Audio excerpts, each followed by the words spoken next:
Hey Crafty Mavens, it's Vanessa here with a Stash It layout today, and I am going through and just showing you some of the things that I pulled. A lot of this is just from my stash, some past hip kit embellishments that I've pulled, and just some random bits that were kind of laying on my desk that I kind of just hadn't put away and thought I'm going to try to put them on this layout.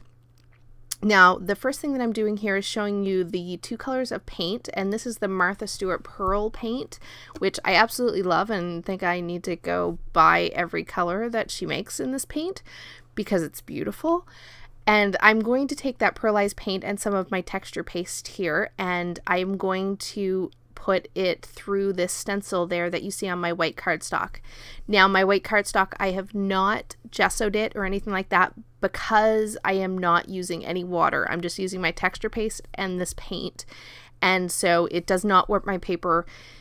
It does a little tiny bit, but not a lot at all, and so because I wasn't using water, I did not gesso it. So here you see I've just squirted a little bit of paint and I have my texture paste, and I am just going to mix that color together. And then I am going to put these two colors in no particular order or rhyme or reason. I am just going to put these two colors through that stencil, which is kind of, to me, looks a bit like a brick pattern. And because I'm doing a picture of my two boys, so my husband and my son, I thought that a brick pattern in the background would give me some texture, and it's kind of boy themed or kind of boy-esque kind of look. So here you see I'm just going to, like I said, put these two colors through, and I'm okay because they're both blue that the colors are going to mix a little bit. I'm not cleaning off my tool. When I go between each color, they kind of mix a little bit. And then which I like. It's not perfect. It's not a clean, perfect, crisp line that I'm getting. But like I said, I just wanted some texture in the background, and I just wanted something fun and kind of random and boy inspired. And so I think this sort of fit what I was going with. And so I'm just doing each of the colors a little bit on this stencil kind of. I do like put it down like the 4 times on the page, so it kind of makes almost like a square, but it's a very messy, imperfect kind of square brick pattern, I guess you could say.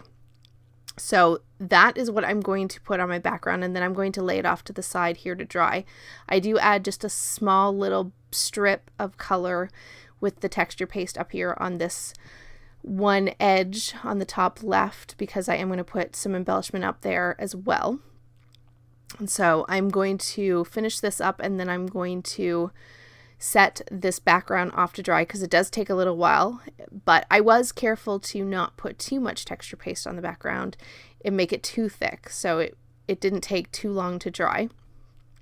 But now my background has dried, and so I'm showing you kind of just a bit of the texture that you get from that.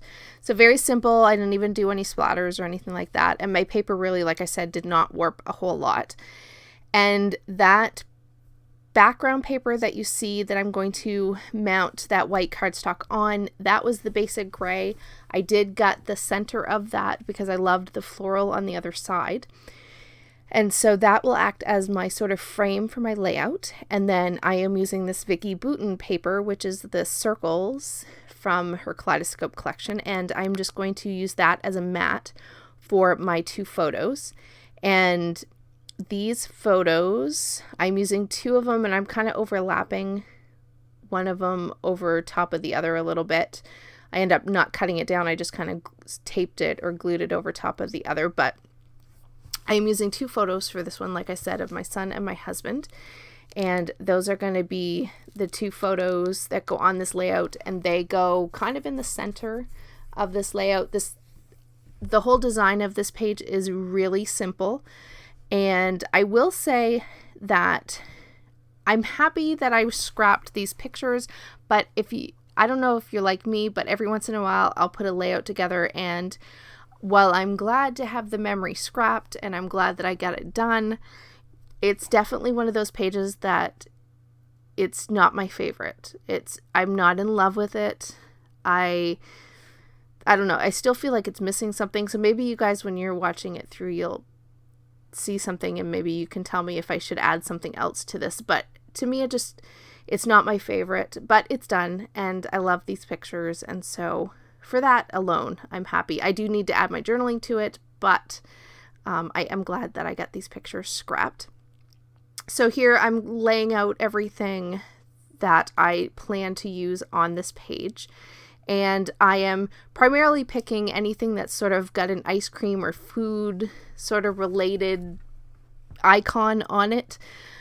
I don't do a lot of theme scrapping, and so I figured, well, I have all these sort of popsicles and ice creams, and so why not put it on this layout that has, you know, both of them eating frozen yogurt, and actually is what they're eating, but I figured these all would work sort of with that food theme.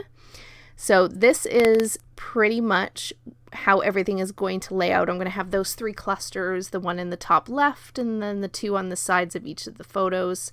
So here you see I've glued everything down. A few things moved from a couple of different places, and I grabbed a couple of additional items from my stash, just those cameras, and then I have these enamel hearts from, I think those are Doodlebug. Yeah, that's the package. I think that's there. They are Doodlebug little hearts, and so I'm going to dot some of those around in both that green, limey green color as well as the blue. And that is pretty much going to finish up this layout. I do take out there, you see to the top of the screen, I did decide to add a few sequins, so I am going to dot those around and get those glued down. And so apart from that, I will have some still photos at the end so you can see how everything sort of came together. But once I put those sequins on, that will complete the layout. And so guys, be sure that if you haven't already, that you hit that little subscribe button and the bell so that you'll get notified on the Crafty Maven whenever new videos come up. And be sure to check back every day for new inspiration. And I also will have the link to my channel down below. If you are interested in seeing more videos from me, you can always hop over to my channel. And so with that, guys, here you're going to see me fiddle around for a few minutes here with these sequins. But once I have them down, there are the still photos, and I will catch you guys on the next one. Have a great day, everybody. Bye-bye.